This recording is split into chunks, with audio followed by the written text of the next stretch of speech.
సూర్యాపేట జిల్లా కలెక్టర్ గారి ఆదేశాల మేరకు మరియు పౌర సంబంధాల సమాచార శాఖ డిపిఆర్ఓ గారి ఆధ్వర్యంలో తెలంగాణ సాంస్కృతిక సారథి సూర్యాపేట జిల్లా విజయనగరం కళాబృందం ద్వారా ఈరోజు మన సూర్యాపేట మండలం కాళ్ళకాంపాడు ఆవాస ప్రాంతాలలో ప్రభుత్వం అందించినటువంటి సంక్షేమ పథకాలపైన అదేవిధంగా ఇంద్ర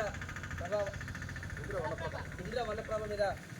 ప్రతి ఒక్కరు కూడా మొక్కలు నాటే విధంగా వాటి మీద మొక్కల సంరక్షణ మీద నెంబర్ 7 ఒక పాట. ఆకు పచ్చని దండ తెలంగాణకు మెడ నిండా, ఆకు పచ్చని